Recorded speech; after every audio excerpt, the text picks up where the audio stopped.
मित्रों नमस्कार। दिव्य ज्योतिष के इस ज्ञान रूपी चैनल पर आप सभी ज्योतिष प्रेमी मित्रों का मैं हार्दिक अभिनंदन करता हूं। मित्रों, आज का हमारा विषय प्रसंग है द्वादश भाव में शुक्र। मित्रों, आज के वीडियो में हम चर्चा करेंगे कि यदि द्वादश भाव में शुक्र देव विराजमान होते हैं तो उनके परिणाम क्या मिलते हैं। जिन जातकों के जन्म लग्न में द्वादश भाव यानी 12वें भाव में शुक्र होते हैं, तो मित्रों आज के वीडियो में हम इसी विषय पर चर्चा करेंगे। मित्रों, चर्चा शुरू करने से पहले आप दिव्य ज्योतिष के चैनल को सब्सक्राइब करें तथा वीडियो को लाइक एवं शेयर भी अवश्य करें। अपने हो सके तो आप बेल आइकॉन का बटन अवश्य दबा दें ताकि जब भी मैं कोई वीडियो अपलोड करूं तो उसकी जानकारी आपको सबसे पहले मिल जाए। तो मित्रों, आपका ज़्यादा समय न लेते हुए आइए आज के कार्यक्रम में हम चर्चा करते हैं द्वादश भाव में शुक्र देव के परिणामों के बारे में। मित्रों, जैसा कि हम सभी लोग जानते हैं कि ज्योतिष में जन्म कुंडली के 12वें भाव को तीनों पाप या दुख भाव 6, 8, 12 में से एक माना गया है। कुंडली के द्वादश अर्थात 12वें भाव को व्यय, हानि, खर्चे, विच्छेदन आदि का कारक होने से दुख भाव की भी संज्ञा दी गई है और कोई भी ग्रह 12वें भाव में होने पर कमज़ोर हो जाता है, कमज़ोर अथवा पीड़ित हो जाता है, जिससे कि उस ग्रह से संबंधित पदार्थ और वस्तुओं को लेकर जीवन में संघर्ष बना रहता है। इसलिए द्वादश भाव में किसी ग्रह का होना शुभ नहीं माना गया है। परंतु शुक्र और कुंडली के 12वें भावों को लेकर एक बड़ी विशेष बात है कि शुक्र और 12वें भाव का संबंध बड़ा ही शुभ माना गया है।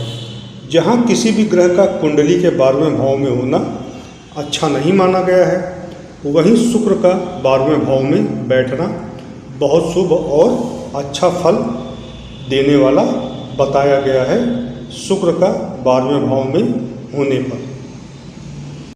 मित्रों, ज्योतिष में शुक्र को धन संपत्ति, घर संपत्ति, वाहन, समृद्धि, विलासिता, वैभव, ऐश्वर्य और भोग का कारक माना गया है।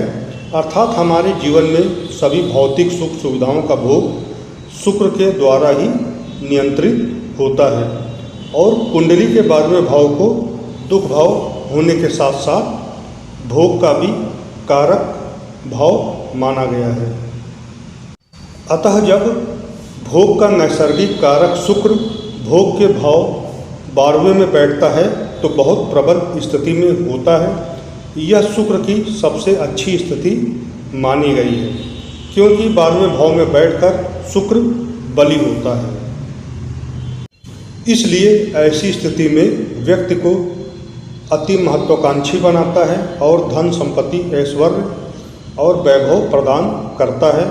इसीलिए ज्योतिष ग्रंथों में शुक्र का 12वें भाव में होना राजयोग कारक माना गया है। ज्योतिषी गुण नियमों के अनुसार कुंडली के 12वें भाव में स्थित ग्रह व्यक्ति के भाग्योदय में बड़ी महत्वपूर्ण भूमिका निभाता है। अतः जिन लोगों की कुंडली में शुक्र 12वें भाव में होता है उनका विशेष भाग्योदय विवाह के उपरांत ही होता है। विवाह के बाद ऐसे व्यक्ति को विशेष सफलता मिलती है और साथ ही साथ जातक को विवाह के पश्चात विशेष उन्नति और सफलता मिलती है। अतः कुंडली के 12वें भाव और शुक्र के मध्य यह विशेष संबंध है जो बहुत ही शुभ फल प्रदान करता है किसी भी जातक को। जिन जातकों की जन्म पत्रिका में शुक्रदेव 12वें स्थान में स्थित होते हैं। इस प्रकार से मित्रों, हमने यह जाना कि शुक्र का कुंडली के 12वें भाव में होना कितना शुभ फलदायक होता है।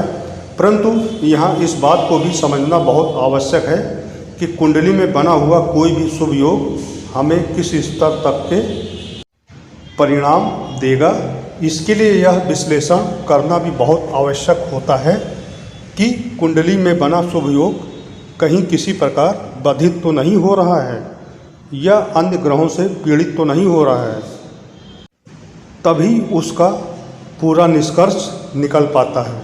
शुक्र का कुंडली के 12वें भाव में होना निश्चित ही शुभ और समृद्धिदायक होता है, परंतु कुछ विशेष स्थितियों में 12वें भाव का शुक्र पूरे शुभ परिणाम नहीं दे पाता है।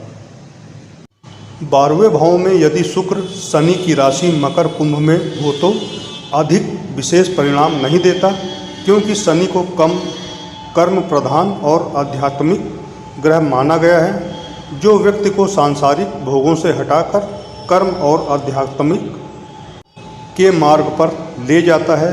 इसीलिए 12वें भाव का शुक्र शनि की राशि में संकुचित स्थिति में होता है और यह पूर्ण परिणाम नहीं दे पाता है।